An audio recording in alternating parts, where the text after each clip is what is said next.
What's up, capitalists? Well, I think I'm done with my suspension on YouTube, and I was suspended for telling the truth. So, YouTube, if you're showing this video, I mean, you could have had some great content, but Rumble and Odyssey got it. So, joke's on you. But hey, I'm Nate Hausman, your guide to the 21st century, and we're in a recession. I mean, if you're gonna let the elites in DC be all mealy mouthed, hey, that's on you. But we are in a recession. This video is going to be about the economy, the controlled demolition of the economy, and the global elite's intentional disruption of people's lives, and how we can get around that. So I hope we get some value out of this. We're going to look at several news articles and read two two pieces in at length, and get an idea of how to deal with all this. So if you find this content valuable, please share it, subscribe on whatever platform you're on, and give it a thumbs up. If you're watching this on YouTube, Rumble, Odyssey, or on podcast, I hope you get some value out of it and spread it around. And if you want to support the program, I've got several ways you can do that. And I don't just offer products just to sell. I offer products and services that I want to benefit you. So click on the link to my website, natehausman.net. Click on the Work With Me tab in the menu, and get yourself started with an online business. And it's not showing up on the Brave browser, but you can fill out the online form to get an online an assessment of your online business if you have a business, and if you don't, get on it, and then I'll get you on the path towards my network of web designers and marketers. Oh, there it is. There's the form. Fill out your name and your business, and we'll get you set up with a website and some marketing services. It's very important that we take control of our own income and our own resources and our own economic destiny. We can't just depend on employment. We can't depend on our money to hold its value. We got to take charge. Now, there's an assault on businesses. We're gonna look at that, but there's gonna be ways around that. So I hope you stick with me to the end, because I'll talk about some add-ons that you can put on your website to bypass the financial network. And if website's not in your interest, you can support me on locals.com. Locals is a free speech version of both Patreon and Discord. So if you join my group, I'll have some exclusive content for you. We might do some exclusive live streams, or I might put up some longer form content that don't get around to in my normal videos. So it's taking forever to load. I'm doing this on Streamlabs, recording rather than StreamYard, but click on that link. I already have one exclusive video up for your viewing enjoyment, and I hope you get some value out of that too. So, starting with a story, CNN panel blasts the Biden regime for lying about the definition of a recession. So they're saying, so the White House and the resident is saying, oh, that we need to have a more holistic definition of the word recession than what we've had since World War II. And even CNN is saying BS to that. And we've had 2 quarters of negative GDP growth in America. And it's probably worse than other countries. And we're going to talk about some other countries. But everyone can see the DC establishment for what they are. And another thing they just walloped us with is the Inflation Reduction Act, which is a euphemism for big government socialism and higher prices. It's just as the Patriot Act was the opposite of patriotism, just as the Affordable Care Act made health care unaffordable, more expensive, so is this. It's just a name, and it's full of pork. It's even worse than that. It's an assault on farming, food production, and energy. two major sectors of the economy that really everything else depends on. So I watched a video by George Gammon on YouTube the other day, and it ended with a quote by Henry Kissinger. If you control the money, if you control energy, and if you control the food of a country, you control that country. So I'm paraphrasing, but Henry Kissinger is one of the bad guys. You know, it's hard to say that as a conservative, but Kissinger and Nixon, they were not real conservatives. They were indeed crooks. So, but let's look at the highlights of this article. The proposal, the act, negotiated chiefly by Senator Joe Manchin and Senate Majority Leader Chuck Schumer, it's intended to raise taxes by roughly $570 billion over the next decade. That's $4,500 per household. Further, the bill would increase spending on crony corporate subsidies and wealth redistribution by roughly $510 billion over the next decade. The true cost would be over $200 billion more than that after accounting for budget gimmicks. So it says here, the best path to take to fight inflation would be to stop distortionary tax increases and spending subsidies, and instead reduce the deficit by cutting spending. You know, one reason we have inflation is because the central bank of our country, the Federal Reserve, along with the Treasury, they just print money, and they loan that money to the federal government, and the federal government just spends it. Basically, the federal government spends money and borrows it and just maxes out the credit card. It's not even a credit card. There's really no spending limit. You talk about the debt ceiling, but that gets raised every time it's reached. So what good is it? Government spending is what's driving, money printing, therefore increasing inflation. So the way you fight inflation is to stop government spending. And we're not going to do that with the current, political, situation. So it's very important that we get out and vote overwhelmingly for Patriots this November. So there's no end to the Biden war on energy in this legislative monstrosity. In fact, the bill is a signal to the energy sector that the war is going to be taken to a whole new level. The government-imposed shift away from conventional fuels, that would be fossil fuels, oil and coal, that provide us affordable and abundant energy, is going to shift even further. So we pretty much established that the climate agenda is a scam. I encourage you to go to Rumble or Odyssey and watch my video about gas prices and allow yourself to say it, that the climate agenda is a scam. I mean, the whole climate change story was debunked at least almost 13 years ago. But the elites, they just keep going on this, thing about energy and the climate. They really don't want regular people having affordable energy. We're gonna deal that in that article by the Conservative Treehouse a little later. But this bill invests in unreliable electricity sources like solar and wind, while sending a clear signal that other electricity sources and gas-powered vehicles are disfavored. So it includes production tax credits,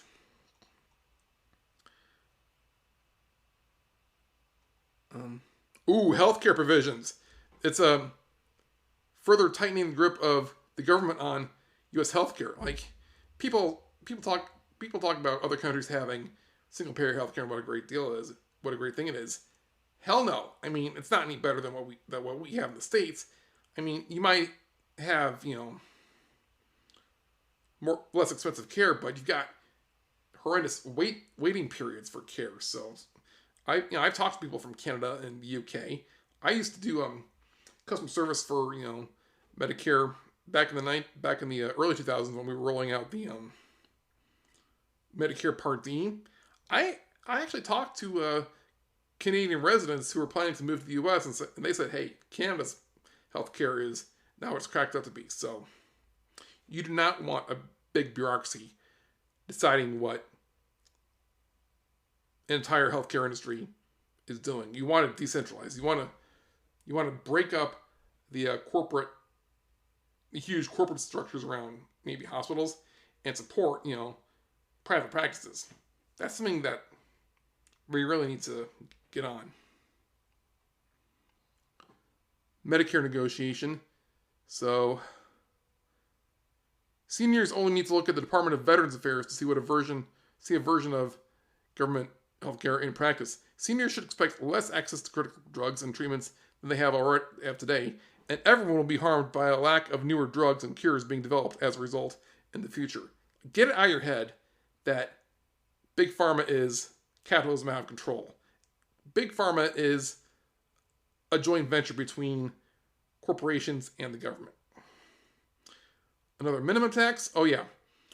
The mentioned Schumer bill would impose a new 15% corporate minimum tax on businesses.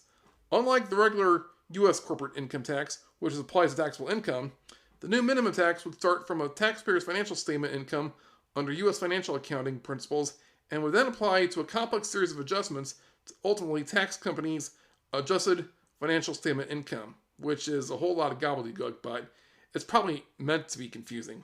I mean, if the tax code is even more, contradictory and complex than it already is, it's all going to be all the easier for bureaucrats to get you for something that, for no other reason that they don't like you. That's what the tax code really is. It's a political tool, which is all the more reason we need to elect some patriots to Congress this fall. It goes on about corporate minimum tax, capital gains tax, and it's an IRS slush fund. Yeah, the bill would provide an upfront appropriation totaling $78.9 billion for the Internal Revenue Service. That would effectively be a slush fund for the IRS, which could be spent with little congressional direction through 2031. So they're going to hire nearly 87,000 new IRS agents. There are only how many billionaires in the world? These agents are not just going after the millionaires and billionaires. They're going after regular folks. Even if you make six figures, you're going to be in trouble. So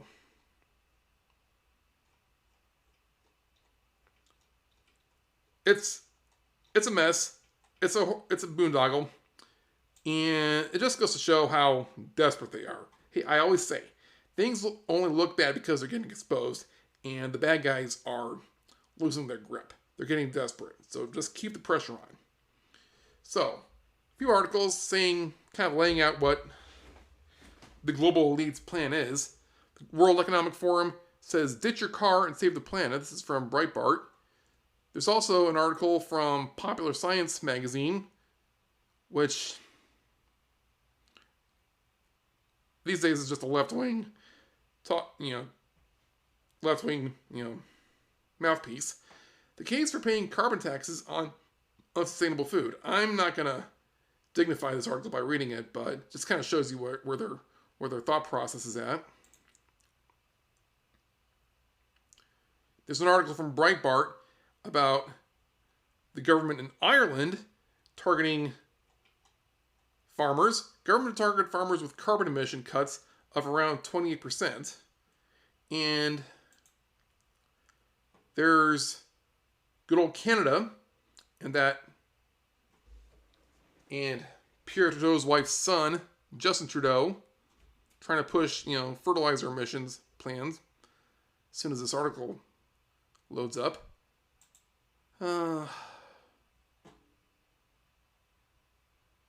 Streamlabs is kind of pokey. But you get the idea. You've heard about the Netherlands and the farmers' protests going on there. The Netherlands was the practice run. Western governments all around the world are trying to crack down on farmers because they see this as a 2-for-1. Implement the climate agenda and implement the food reduction agenda by going after the farmers.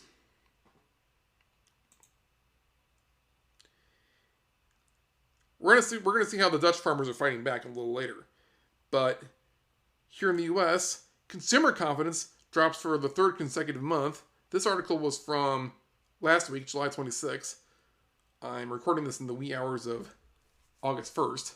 Consumer confidence declined for the third straight month in June, according to a survey released Tuesday. And that's because of inflation, because of the money printing.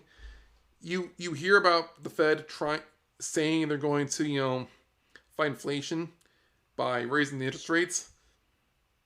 You fight inflation by stopping the money printing. If the Federal Reserve has this very convoluted, messed up way of managing the money supply, and it wouldn't be necessary if we just had sound money like gold or Bitcoin. But inflation is, killing businesses because it's making products more expensive. It's just, or not really more expensive. It's just, raising it is raising the cost of products and reducing the value of the dollar. And the problem with, rising prices of products is rising prices of services does not go at the same rate. So many jobs in America are based on services rather than, say, manufacturing or farming or production. So it really hurts, the working class when the price of goods goes up, but their wages don't, keep track. Which is why I'm so adamant about having your own, business, either selling things or having an additional side business that either runs automatically passively while you focus on your day job, or having a series of a patchwork of side hustles like I do, where you just, have multiple streams of income. Another sign of consumer confidence hurting is last week Walmart signaled that their profit margins are way down. They're getting slimmer, and Walmart, Target, and Amazon are pretty much the big three anymore when it comes to the retail space. Amazon is doing okay, not because of their retail operation, but because of their web services division. That's actually making them more money than anything else, or that's anything that's more. The web services division is more reliable than any other division of their business. So that brought their stock way up late last week. But Walmart is struggling, and so is Shopify. These two articles from Zero Hedge.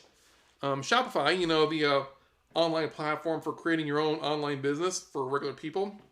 The people who operate it and develop the software, they post a $1.2 billion loss a day after slashing its workforce. So the developers have had to had to lay off some employees because their own software isn't selling as much. I've never used Shopify. I've got respect for it, but I'm more of a WordPress aficionado. So if you use one of my web design services, I'll get you in touch with a WordPress developer, and we're going to talk about creating a WordPress store with WooCommerce. But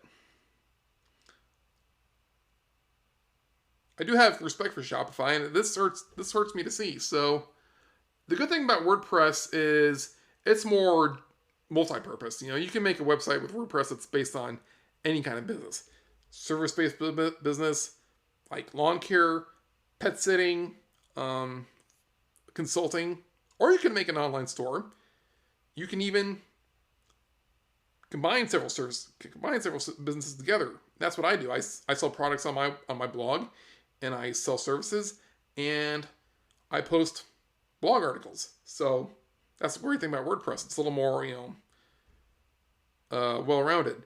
But I do think it's going to help if you focus on services. Even though you're not going to make as much, there might not be as, much of a struggle to keep your job. And if you're going to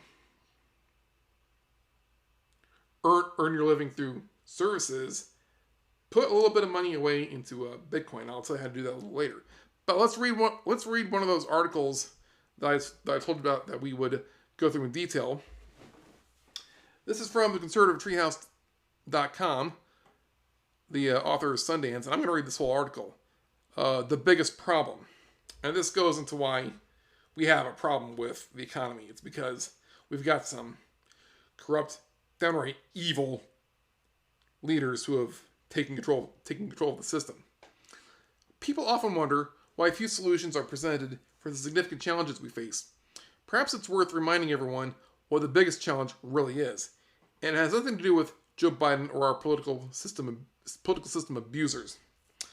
The biggest problem we face as a nation is our unwillingness to admit our current condition is the result of purposeful action.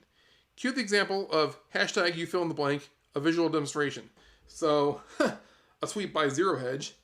Here's how badly central banks fail to spot the inflation shock. Team transitory with the biggest L in history. And a little screenshot of the article. The author at Conservative Treehouse says, the central banks did not fail to spot the source of inflation. Monetary policymakers did not make mistakes. The hands that guide the economic system did not screw up, make mistakes, or fail to recognize the consequences of the policy they put into place. When they meet together at Davos for collective discussions around opportunities presented by the pandemic, the guidebook known as Build Back Better did not just organically materialize. Nor did all the Western governing central bankers make the same mistakes when they followed the agreed consensus.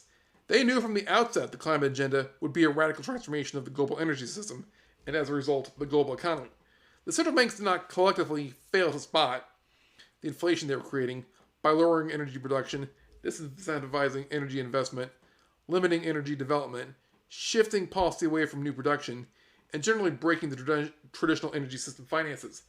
They knew precisely what they were doing it, and they did it and continue to do it with forethought and purpose. They're doing it deliberately. This is where people mistakenly view prior justifications as mistakes. When they said inflation was transitory, they were not lying about what they created.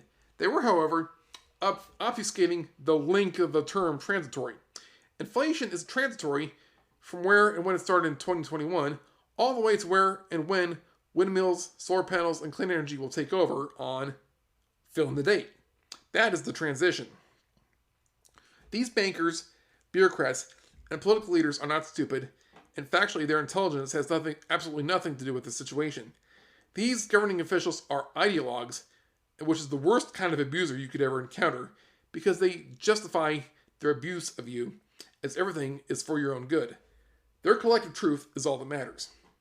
You, the citizens, within the nations they govern, are not smart enough to know what is best for you. You, the people who take their magnanimous policies for granted, are not thoughtful enough to understand how to save the planet. You, the person using resources without caring about the planet, are not bright enough to see how your long-term interests are made better by their short-term actions. These psychological outlooks are inherent traits of ideologues and abusers. Once you realize your opinion of their plan means nothing, then you can understand why their actions contrast against your opinion of that action are difficult to reconcile. That's kind of a strange paragraph. The actions of the ideologues seem hypocritical only because you're projecting a motive toward them they do not carry. You think they're making mistakes. They are not.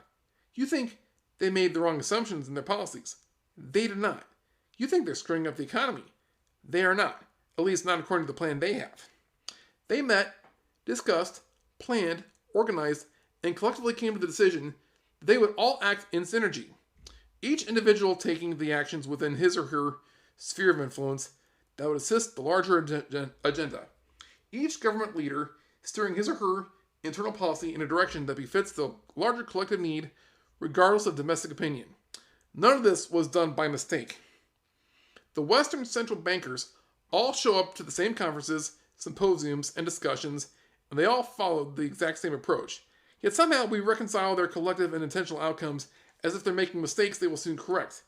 Then we sit puzzling over our puzzlers, wondering why the correction is not happening. The biggest problem we face is our inability to accept what is done. Instead, we project justifications that are non-existent. We are suffering from battered citizen syndrome. Exactly. We're in an abusive relationship.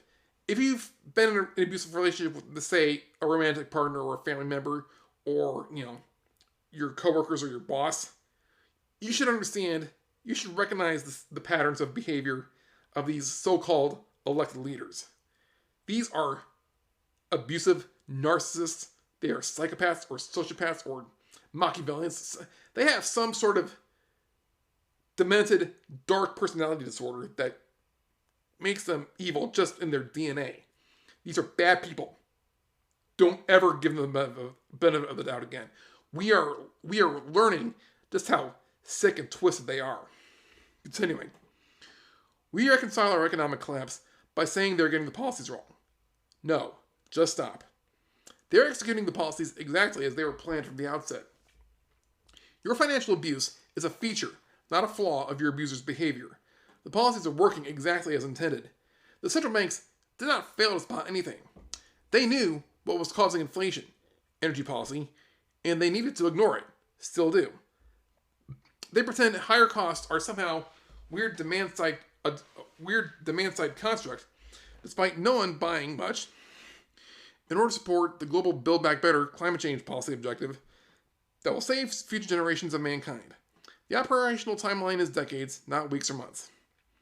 The 2021 word transitory was used purposefully in order to hide and obfuscate their prior knowledge.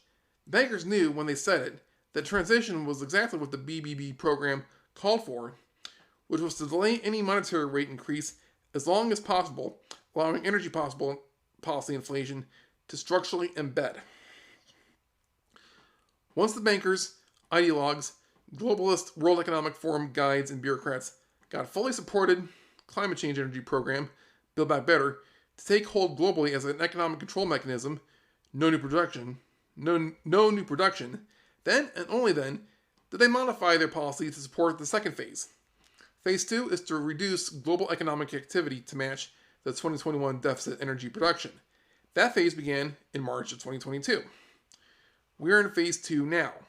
The U.S. Federal Reserve and various central banks are now raising interest rates to lower all Western economic activity. The goal in phase 2 is to lower energy demand to offset the massive increases in price due to non-production of the energy in phase 1. Put simply, bring energy use down by raising rates and lowering the economic activity. This managing the transition is being done purposefully and collectively.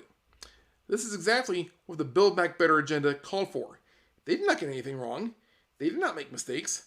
Our current economic state, and or the pain you feel, is the exact outcome of the plan they followed. Now, I fully understand why the Wall Street financial pundits and global news corporations do not outline this reality. After all, this type of elitist behavior is exactly what revolutions are born from.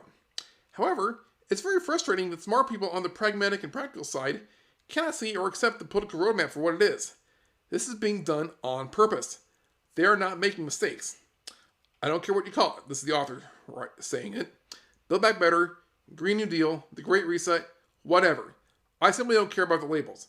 But the truth of a coordinated approach to manage the Western economies is its useful decline must be admitted before we can expect to change things. As long as our codependency facilitates our abuse, as long as denial of intent is a comforting mechanism, allowing us to avoid confronting the abuse we are suffering, no corrective action is possible. It starts by changing our thinking. Brazil, Mexico, and more recently Japan have started pushing back against the climate change ideologues. We must do the same. Act or be acted upon, and then so ends that article, which is a very powerful way of saying none of this is an accident. What is good is the good thing that's happening is we get to see it. President Trump, the rightful president, he took away their cover stories. He made peace agreements with countries that we would have been fighting with, and he managed to roll out the COVID vaccine and took away the whole pandemic excuse. And whatever your feelings are on the COVID jab, I think it's I think it's poison. But whatever your thoughts on it, it did take away the whole pandemic lockdowns. Things could have been a whole lot worse than they are. So Trump took away the global elites cover stories. So now we the people can see what's going on. And that's actually a very good thing. That enables us to identify the problem and then fight it. So many scandals have been exposed over the last year and a half. So before we go any further and we talk about some of the good news and how to counteract all this, let me tell you about another way you can support the program and support yourself. And that's by buying and investing in cryptocurrency with Uphold.com. Uphold is a website and an app. It's a cryptocurrency exchange that's extremely user-friendly. And one really good thing about it is they never lend out your money. One of the big reasons why Bitcoin and other cryptocurrencies dropped so badly the first half of this year was a lot of it was, lent out to investors and traders, and those traders couldn't pay it back. So a lot of leverage was flushed out of the system. And I hope you watch my video titled, Debt and Fiat Money Are Ruining Investing. Bitcoin is different. So click on, I'll link to that video in the description. But Uphold does not lend your money. So it's safe. And the good news is we are coming out of that cycle. I think we might have hit the Bitcoin bottom, and we might be gearing up for another bull run. So act now. Click on the affiliate link in the description, and I'll get a little referral commission, and you can take advantage of a really easy way to invest in Bitcoin. Just put in part of your, put part of your monthly paycheck into Bitcoin or gold or fractional reserves or fractional stock indexes, and preserve your wealth in this period of inflation. So take advantage of that. So, speaking of inflation and the dollar, Russia and China are creating a new global reserve currency, or they're planning to. We're going to see another article where they're facing a really big obstacle, but they're saying they want to create a new reserve currency to go against the U.S. dollar. The U.S. dollar is the global reserve currency where pretty much all international trade is done with it, and it's also the currency that for many years you had to buy oil with, regardless of which country you were buying it from. Saudi Arabia, you had to pay in dollars. Iraq, you had to pay in dollars. The real reason we went to war in Iraq wasn't because of weapons of mass destruction, or terrorism, or even oil. It was gold and the euro. Saddam Hussein just wanted to sell his oil in a currency other than the U.S. dollar. Now, Saddam was a bad guy. I mean, I'm glad he's dead, but a lot of us ought to be wiser now. But Russia and China are making this move, but China has a lot of problems. I mean, a lot of us are angry at China, and we think they're a big menace and the big bad guys around the world, throwing their weight around in the sea in the South China Sea, threatening Taiwan. But China has a lot of problems. This article is from a couple weeks ago. Tiananmen Square 2.0. China deploys tanks to prevent people from withdrawing money from crisis-hit banks. This is from firstpost.com. I believe it's a website from India, and just happens to be published in English. But China's banks are in trouble. There are runs in the bank where they have the same fractional reserve lending banking plan that all other countries do, and their economy's on the brink as well. So don't get too excited about Russia and China's plan, their basket of currencies. You should get more excited about Bitcoin. I'm a little more confident with the Russian ruble now that's backed with gold, but Bitcoin has a lot of potential. And this is the other article that I'm going to read at length here. This is from BitcoinMagazine.com, written by Kudzai Kutsukwa. I believe he's from South Africa. He says, our society today is plagued by a trust problem. The institutions that govern our world are built on trust, while they have now proven to be untrustworthy. On February 11th, 2009, Satoshi Nakamoto posted a thread stating, and Satoshi Nakamoto is the pseudonym for the creator of Bitcoin. Nakamoto said, I developed a new open source peer-to-peer e-cash system called Bitcoin. It's completely decentralized. With no central server or trusted parties, because everything is based on crypto proof instead of trust. The root problem with conventional currency is all the trust that's required to make it work. The central bank must be trusted not to debase the currency, but the history of fiat currencies is full of breaches of that trust. Banks must be trusted to hold our money and transfer it electronically, but they lend it out in waves of credit bubbles and barely a fraction in reserve. By developing a decentralized monetary system that made trusted third parties, like the banking system, obsolete, Nakamoto also chipped away at the source of the power, the money printer. It's the money printer that made it possible for a small clique of central bankers to centralize and seize control of the global monetary system. Though waning, they continue to wield this power to this day. The top-down, centralized decision-making structure is not unique to central banking, but it pervades all spectra of the political institutions that govern our society today.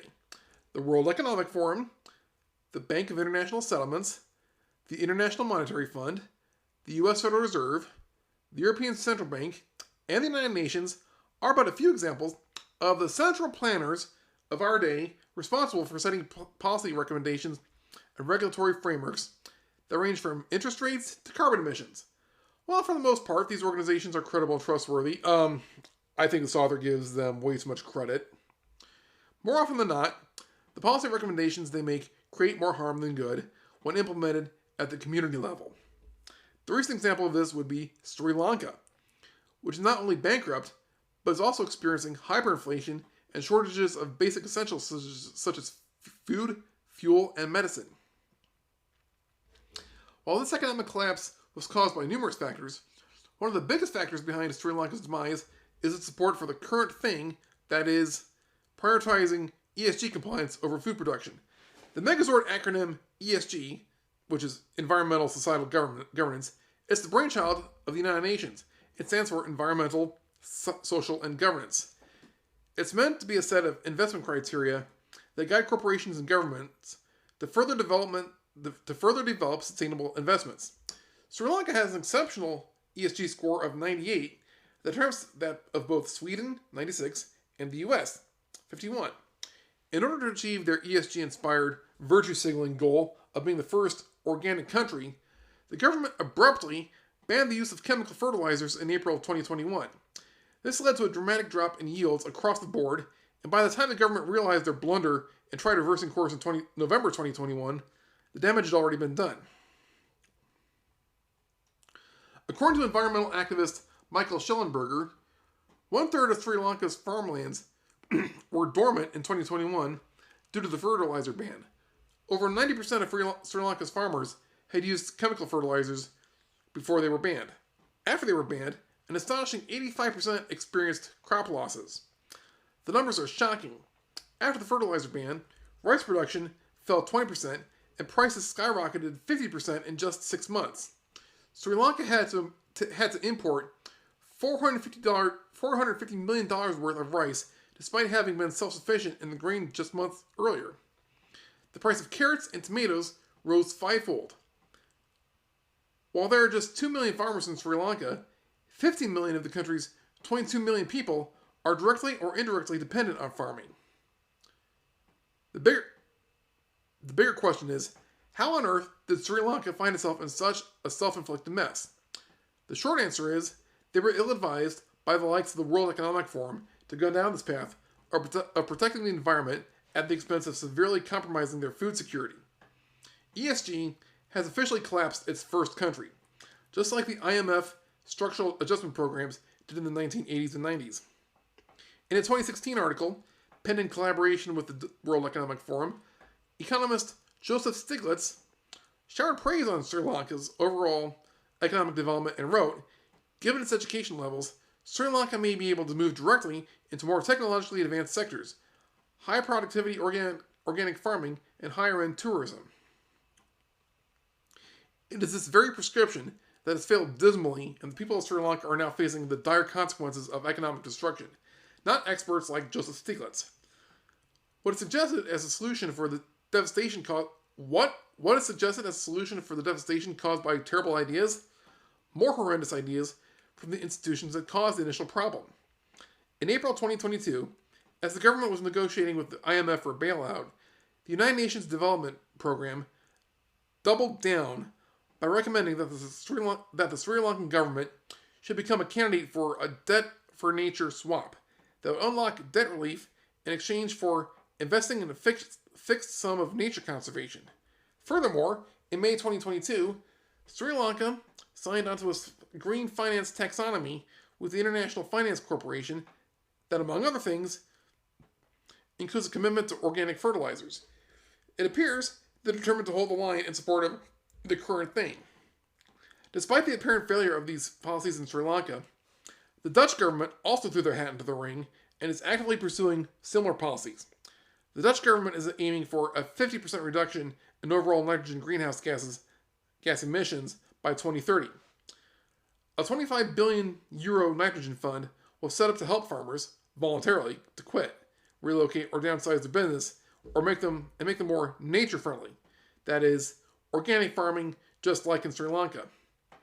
The Dutch Minister of Nitrogen and Nature Policy, Ms. Christiane van der Wal, indicated that she expects one-third of the Netherlands' 50,000 farms to disappear by 2030 as a result of the plans, and went on to point out that the expropriation of farms was on the table as a measure of last resort should the farmers refuse to cooperate. Is this the part where they will own nothing and be happy? The infamous slogan from the World Economic Forum. Furthermore, in order to comply with this draconian emissions target decreed by the government, at least 30% of all cows, chickens, and pigs will have to be culled. This has sparked protests by farmers who object to these green dictates. These protests are reminiscent of the Canadian trucker protests earlier this year, and we have now seen farmers from Spain, Italy, Germany, and Poland staging similar protests in a show of solidarity with their Dutch counterparts. In addition to being the second largest exporter of food in the world after the US, the Netherlands is also the largest exporter of meat within the European Union. Should the Dutch central planners have their way, it's likely the Netherlands will join Sri Lanka on the list of countries destroyed by the current thing. Similarly, in an effort to cut emissions by half by 2030, both the US and UK currently have different versions of pay farmers not to farm schemes in place. 35,000 acres of rice fields in California will remain unused, while in the UK, dairy and meat farmers are being encouraged to retire in exchange for a one-time payment of up to £100,000. The Canadian government also intends to implement similar policies in an effort to reduce nitrogen greenhouse gases by 30% by the year 2030. We looked at that story. Not to be outdone, the New Zealand government unveiled plans to tax livestock for belching and flatulence, which they hope will reduce emissions. Such is the infinite wisdom of the central planners running the world today. Sarcasm mode on.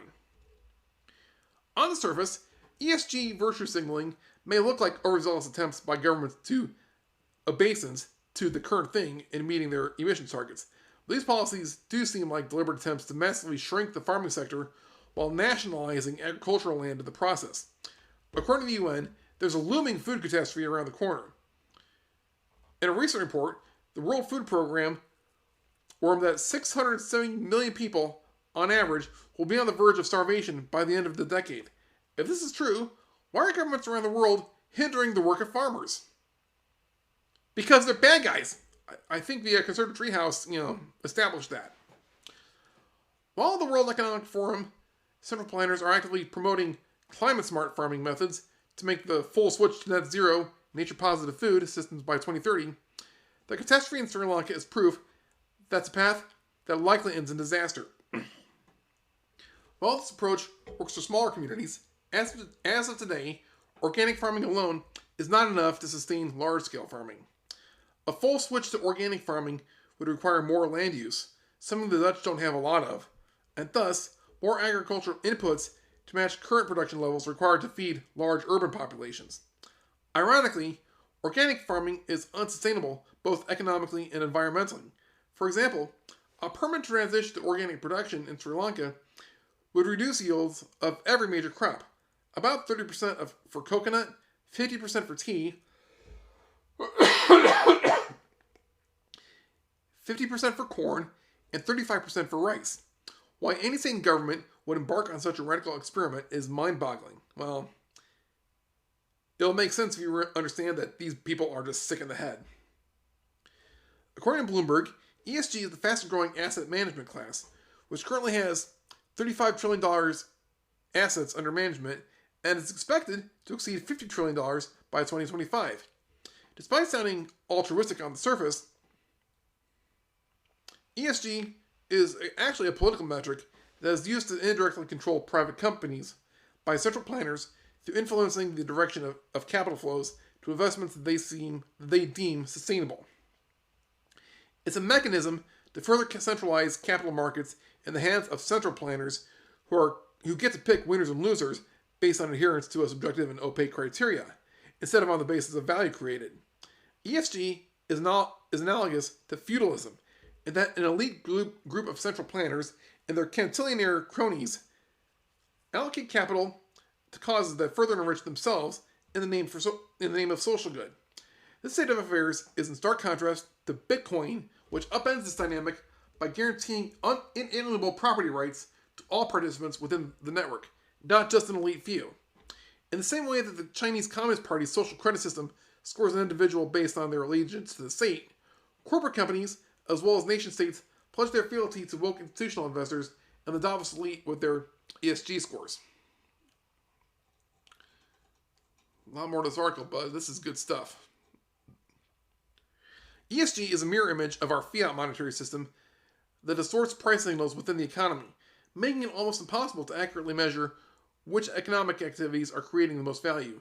Just like the fiat system, ESG adherence also encourages misallocations of capital resources and disrupts meaningful productivity.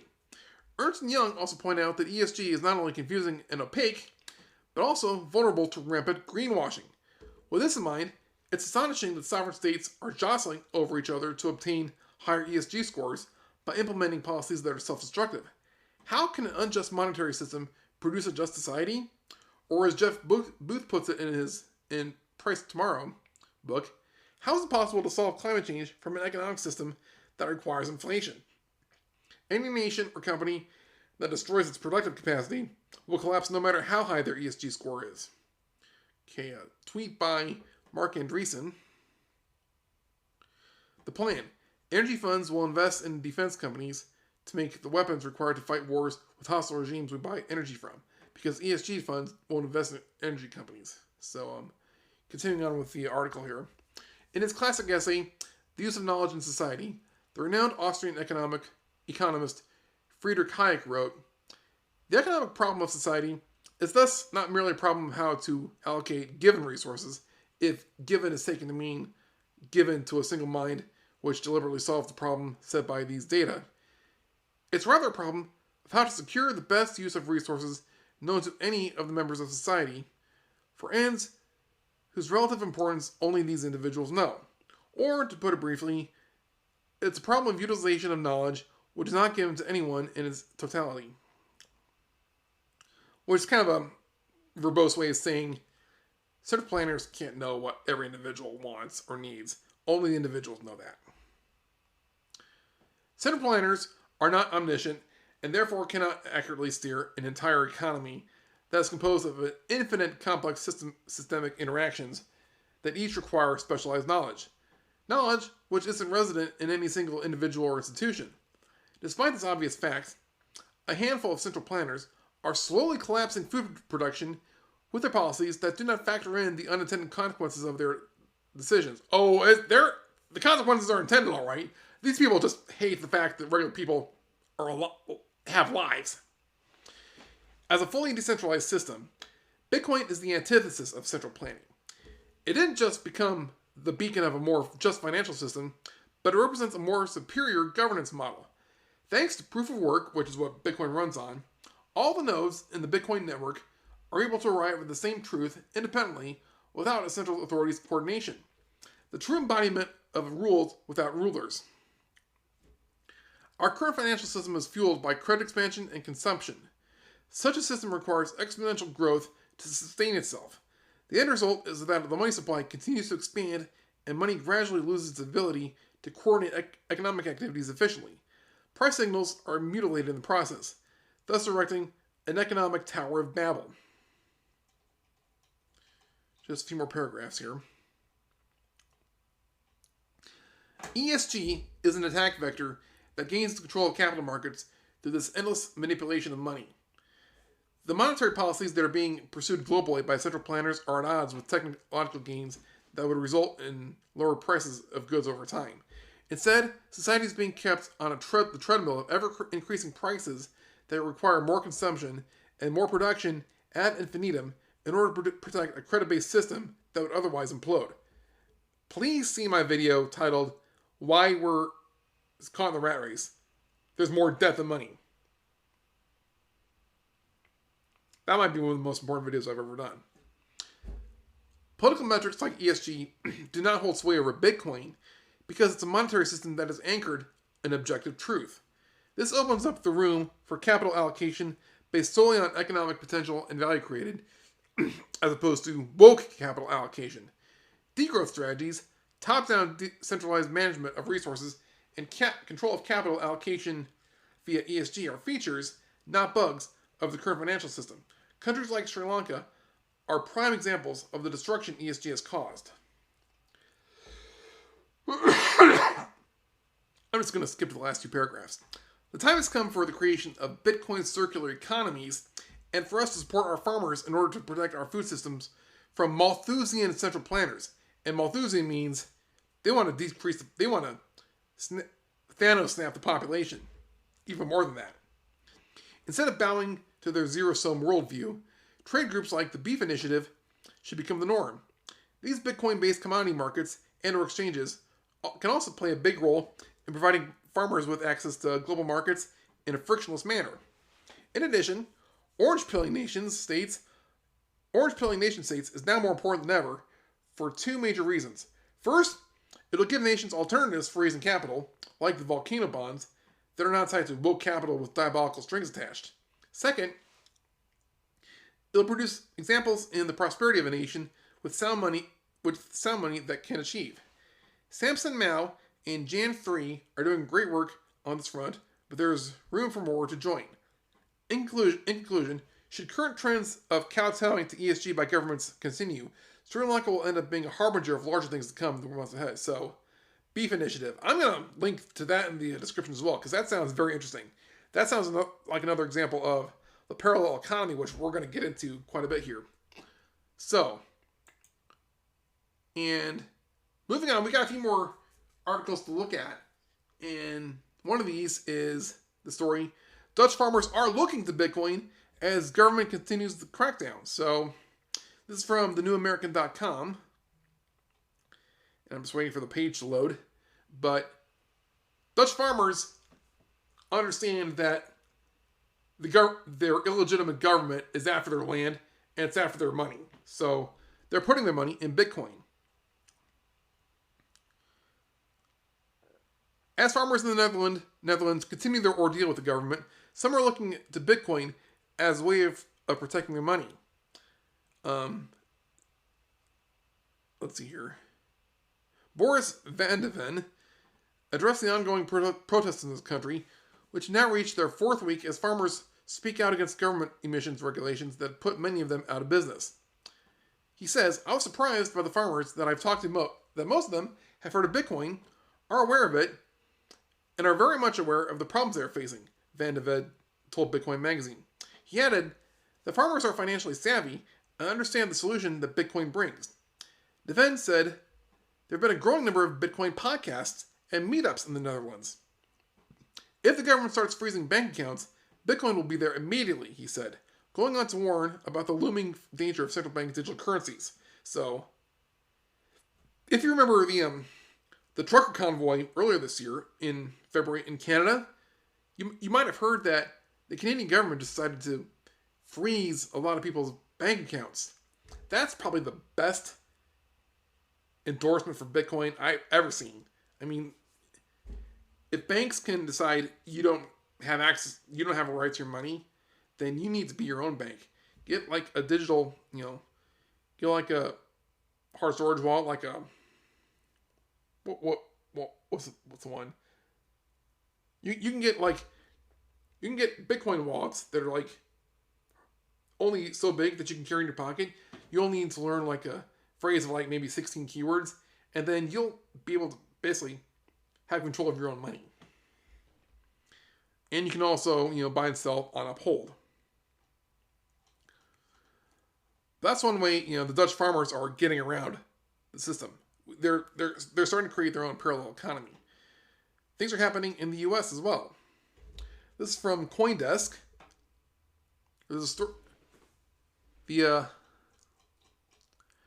Texas Republican Party aims to enshrine crypto in the state's constitution. So, the Texas GOP platform calls for a state's Bill of Rights to include a clause allowing citizens to own, hold, and use whatever medium of exchange they choose, including digital currency. So, the right of the people to own, hold, and use a mutually agreed upon medium of exchange, including cash, coin, bullion, digital currency, or scrip, when trading and contracting for goods and services, shall not be infringed. Begins the clause the Texas Republicans would like to see added to the state's Bill of Rights. No government shall prohibit or encumber the ownership or holding of any form or amount of money or other currency. The platform continues. Explicit protections are needed for that natural right of Texans to keep and exchange and store their wealth in the mediums of exchange of their choice. So, boom shakalaka. That's a direct shot across the bow of the Federal Reserve and the central banks. So, that's something to keep in mind. Bitcoin is great. Gold and silver are also good too. So I do like Bitcoin, but I prefer Bitcoin, but I'm not a total Bitcoin maximalist. You got feuds going on between Bitcoin and gold bugs. I think they both serve a good purpose. We also see some good news. As of July 29th, last Friday, Bitcoin heads to the best month since October as PCE inflation surprises. So it looks like Bitcoin's starting to recover in its price. It's been in a bear market for since October of last year, but it's starting to we might have seen the bottom finally. It's starting to pick up. So as I'm recording this, the price is $23,310. It was up to $24,000 a couple days ago, and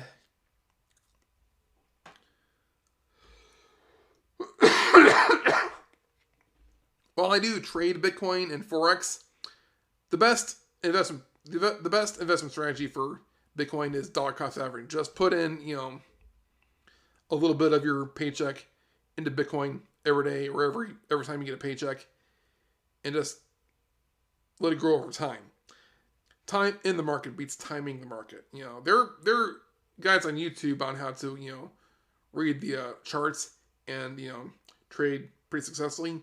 But if you're new to investing, just keep it simple. So, Bitcoin is one way to get around, the whole globalist, economic tyranny that we're facing right now. We do not have to participate in this. We can tell them to suck a lemon. They might pass laws, but that's only because they're getting desperate, A lot of countries are facing a political earthquake. So, we're winding down here, but I'm going to share some ways for you to utilize Bitcoin on your online business. This is from digitalfodder.com. It talks about WooCommerce. WooCommerce is a WordPress plugin that turns your WordPress website into a digital online store. And there are some add-on plugins that you can add to WooCommerce that'll let you accept, Bitcoin and other cryptocurrencies. So I'm going to link to this article in the description. It's got a list of several apps and services that'll let you accept Bitcoin on your website. Another thing you need to do is take advantage of a couple of websites that have parallel economy in the title. There's paralleleconomy.com, which is a company started by the great Dan Bongino. He's been active on Rumble and Truth Social, trying to build up alt tech to go around the whole big tech, cabal that's colluding with government. ParallelEconomy.com is a payment processor. It's like a free speech censorship proof version of PayPal. Now I don't know if you follow Eric July on YouTube. He goes by Young Ripper 59. I did a video on him a couple videos ago about his spectacular success creating a new comic book company, the Rippaverse. Well, PayPal is screwing him over. He uses several payment processors, including Parallel Economy and PayPal. PayPal is hanging on to his money. They won't let him take it.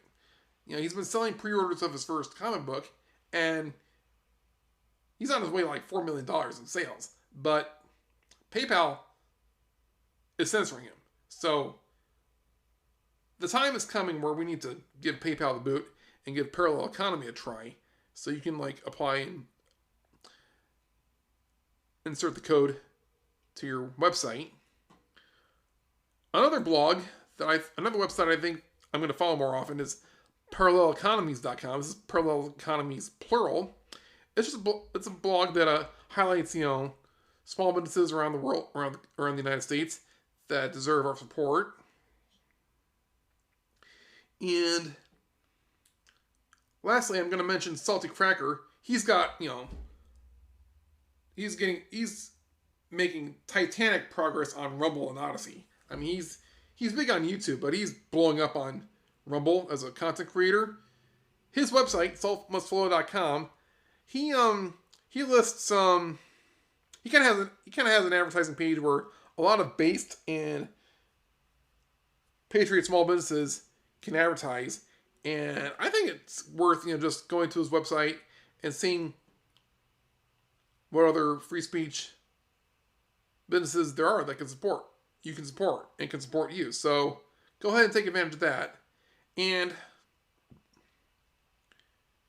I think I'm going to let you go with that. So again, if you find this content valuable, please like it, share it, and subscribe on whatever platform you're watching it on. And take advantage of my web services. I do sell white label web design and marketing services for online businesses. So take charge of your economic life. I'm Nate Houseman, letting you go, and like I said, it's not really getting worse. It's getting exposed. The global forces of tyranny are getting desperate, and that's why they're getting so ruthless. So keep the pressure on, and remember, it's okay to stand up for yourself. Have a good one.